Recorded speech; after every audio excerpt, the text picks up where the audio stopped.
तो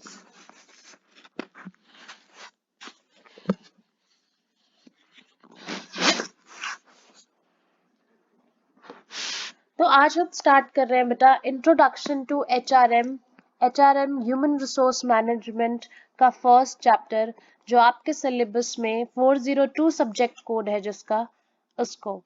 ठीक है, introduction to human resource management जो आपका चैप्टर 1 है, मॉड्यूल 1 है आपके सिलेबस में। हमारी पिछली वीडियो में हमने मॉड्यूल्स और सिलेबस डिस्कस कर लिया था एचआरएम का। तो अब हम स्टार्ट कर रहे हैं फर्स्ट चैप्टर से। तो मैं बहुत ही कंसाइज्ड वे में आप लोगों को, यानी कि बहुत ही शॉर्ट फॉर्म में हर एक एक चीज कवर करवाऊंगी। ठीक है, जिससे इजी रहे और आपका जो लास्ट मोमेंट रिवीजन है और जो फर्स्ट मोमेंट रिवीजन है वो दोनों सेम ही रहे, आपको हमेशा पन्ने ना पलटने पड़े हर चीज के। तो बहुत ही एक शॉर्ट फॉर्म में और बहुत ही अच्छे नोट्स के साथ आप लोगों को ये कवर करवाऊंगी मैं, हर मॉड्यूल एक एक करके।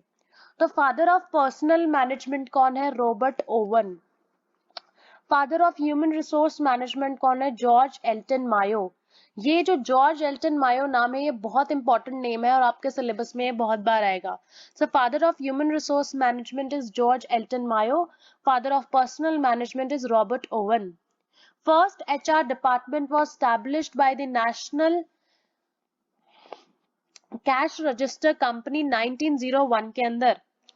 What is the meaning of human resource management? Human का मतलब होता है स्किल्ड वर्कफोर्स, रिसोर्स का मतलब होता है लिमिटेड अवेलेबिलिटी ऑफ सोर्सेज और स्कार्स, एंड मैनेजमेंट का मतलब होता है how you use this resources to meet the organisational goal. तो ह्यूमन तो वो चीज है, ह्यूमन का मतलब होता है ह्यूमन रिसोर्स मैनेजमेंट में बेसिकली वो वर्कफोर्स जो स्किल्ड हो, जिसको काम आता हो, एंड रिसोर्स जो लिमिटेड अवेलेबिलिटी है सोर्सेस की, और मैनेजमेंट कि कैसे आप उन रिसोर्सेस को यूज करते हो अपने ऑर्गेनाइजेशन के गोल्स और ऑब्जेक्टिव को फुलफिल करने में, is known as human resource and management. अब इन तीनों को मिला के बनता है एचआरएम, जो हमारे लिए बहुत इंपॉर्टेंट है, जो हमारा सब्जेक्ट है। तो एचआरएम का मतलब ही ये है कि proper utilisation of skilled workforce. जो आपके पास वर्कफोर्स अवेलेबल है, जो आपके पास वर्कफोर्स है, उसको आप कैसे यूटिलाइज करते हो प्रॉपरली अपने ऑर्गेनाइजेशन के गोल्स और ऑब्जेक्टिव्स पूरे करने के लिए, is known as human resource management. Edwin Flippo की जो डेफिनेशन है वो आपको गूगल पे मिल जाएगी। उसमें ये लिखा है कि प्लानिंग करना, इंटीग्रेशन करना स्किल्ड वर्कफोर्स का to achieve the organisation and social objective is known as human resource management.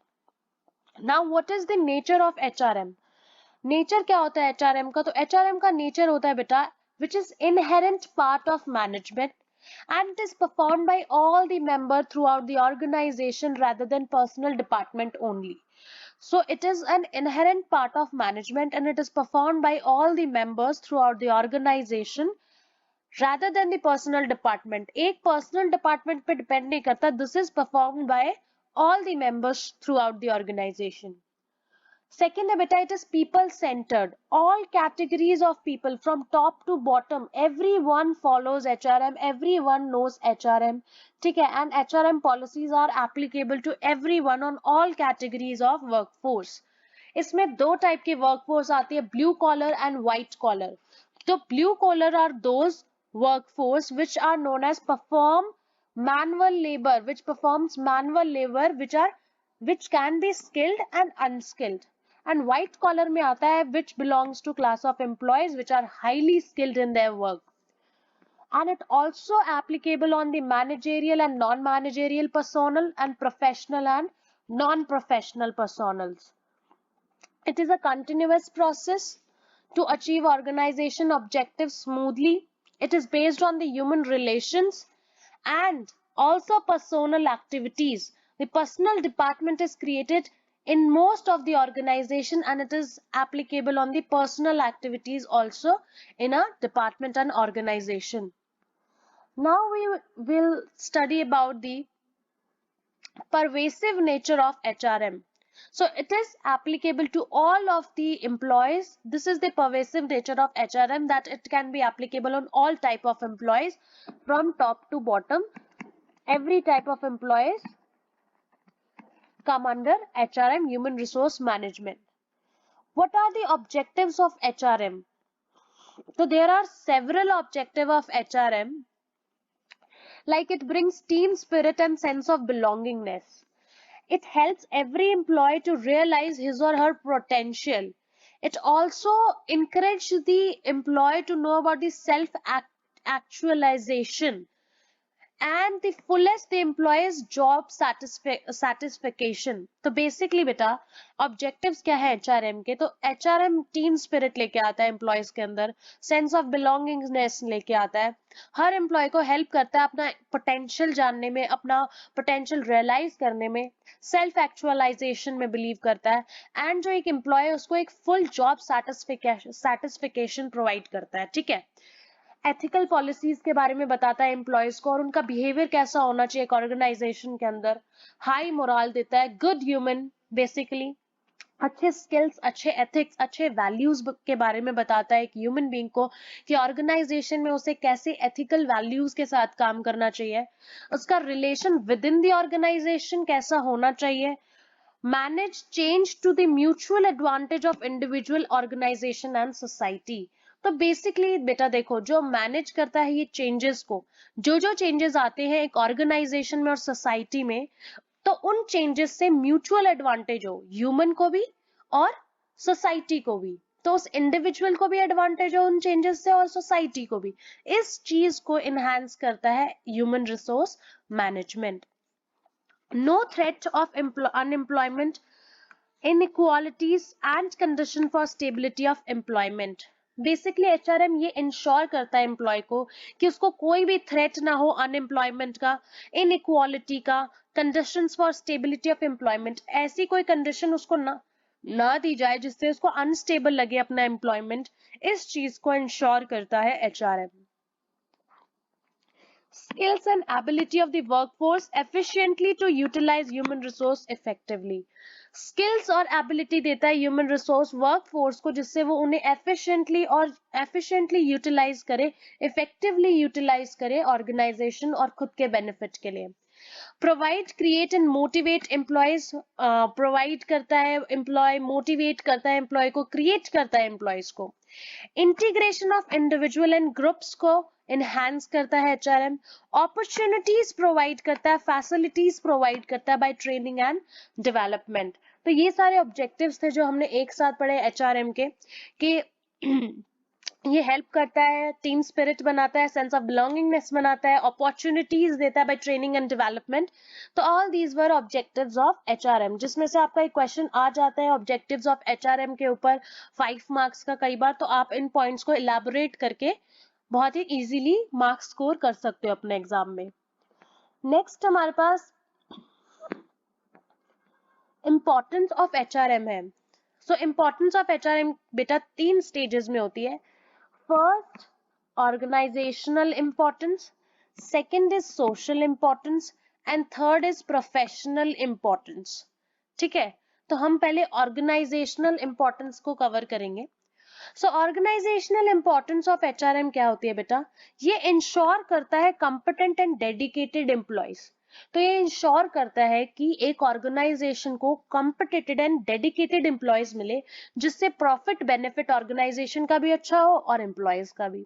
Second है, ये सिक्योर करता है विलिंग कॉपरेशन ऑफ एम्प्लॉयज, यानी कि सारे एम्प्लॉयज कॉपरेट करें विलिंगली, इस चीज को सिक्योर करता है एचआरएम। यही काम है एक ऑर्गेनाइजेशन को जोड़ के रखना एंड प्रॉफिट कॉज करना एचआरएम का, कि वो कॉपरेशन एम्प्लॉयज के अंदर विलिंगली सिक्योर करे। लेबर टर्नओवर को रिड्यूस करता है। Effective utilisation of HR, effective utilisation of HR को इंश्योर करता है कि जो ह्यूमन रिसोर्स हमारे पास है उसका यूटिलाइजेशन इफेक्टिवली हो। स्किल्स को डेवलप करता है, राइट एटीट्यूड को डेवलप करता है towards training and performance appraisal, and attract करता है और रिटेन करता है बेस्ट वर्कफोर्स को। यही तो काम है कि अब अगर आप एक ऑर्गेनाइजेशन में अच्छी वर्कफोर्स को रिटेन कर पा रहे हो और अट्रैक्ट कर पा रहे हो, तो उससे ज्यादा ऑर्गेनाइजेशन का फायदा क्या ही होगा, है ना। तो एचआरएम का काम ही ये होता है ह्यूमन रिसोर्स मैनेजमेंट का एक ऑर्गेनाइजेशन के अंदर, कि वो अट्रैक्ट कर सके और रिटेन कर सके बेस्ट वर्कफोर्स को अपने ऑर्गेनाइजेशन में। ओके, सेकंड है बेटा social importance of human resource management. तो सोशली कैसे इंपॉर्टेंट है कि ह्यूमन रिसोर्स मैनेजमेंट, ये हमें जानना बहुत इंपॉर्टेंट है। सो देखो, it ensures the sources of the income for the society. अगर जो ह्यूमन रिसोर्स मैनेजमेंट है वो क्या करता है बेटा, it ensures the income source. अगर जॉब्स ही नहीं होंगी, अगर ऑर्गेनाइजेशन ही नहीं होंगी, तो ये जो इफेक्टिव वर्कफोर्स है, जो इफेक्टिव ह्यूमन रिसोर्स है, इनका इनकम कैसे होगा? तो it ensures income sources. Then find skill from the society and employment opportunity. तो ये वाइस वर्सा है ना, सोसाइटी से उनको स्किल मिलती है and they give them employment opportunity, और सेम बात यहीं पे आ जाती है, it becomes a source of income. Scare talent is use, जो टैलेंट, जो स्कार्स टैलेंट है वो यूज हो जाता है, जो अच्छा टैलेंट है सोसाइटी के अंदर, दैट इज यूज्ड। ब्रिज करता है ये gap between organisation and society. एक ऑर्गेनाइजेशन और एक सोसाइटी के बीच में जो गैप है बेटा, उसको ब्रिज अप करता है कौन? Human resource management. तो ऑर्गेनाइजेशन एंड सोसाइटी, इन दोनों को जोड़ के कौन रखता है? HRM। Eliminate waste of HR through conservation of physical and mental health. तो ये भी कहता है, पता है, जो भी ह्यूमन रिसोर्स होती है जो उनके काम की नहीं है, या फिर जो बेसिकली बीमार है, या फिर मेंटली प्रॉब्लम में है, तो ये ना क्या करते हैं, ह्यूमन रिसोर्स मैनेजमेंट में उनकी फिजिकल और मेंटल हेल्थ का भी ध्यान रखा जाता है, एंड उनको क्या है, एलिमिनेट कर देती है वेस्ट ह्यूमन रिसोर्स को यूजफुल ह्यूमन रिसोर्स बना के, to take care their physical and mental health. Third हमने स्टडी करना है कि प्रोफेशनल इंपॉर्टेंस क्या है। चलो सोशल इंपॉर्टेंस पढ़ ली हमने, ऑर्गेनाइजेशनल इंपॉर्टेंस पढ़ ली हमने, what is the professional importance of HRM? Let's see. तो it gives excellent growth opportunities to a person, it promotes team work, environment and incentive of creativity. देखो, अगर प्रोफेशनली हमें क्या मिल जाता है, काम मिल जाता है, एक टीम वर्क करने को मिलता है, एंड ग्रोथ अपॉर्चुनिटीज बहुत ज्यादा मिलती है। जो डिस्प्यूट्स है उनको इफेक्टिव मेजर्स के साथ हम सॉल्व कर सकते हैं, मैनेज कर सकते हैं। मोटिवेशन मिलता है for the development of skills, and ये डेवलप करता है पीपल, लोगों को जॉब चैलेंजेस फेस करने के लिए। So these are professional importance of the human resource management. तो हमने पढ़ा, देखो इंपॉर्टेंस का अगर आपके पास क्वेश्चन आता है, कि ये क्वेश्चन आपसे ऐसे ही पूछा जाएगा, what is the importance of HRM, तो आपने ये तीनों लिखने हैं एंड तीनों को इलेबोरेट करके लिखना है, और ये क्वेश्चन आपका यहाँ 15, 10 या 5 मार्क्स में आ सकता है। तो आपको आराम से फुल मार्क्स मिल जाएंगे अगर आप एक एक पॉइंट अच्छे से इलेबोरेट करके लिखोगे।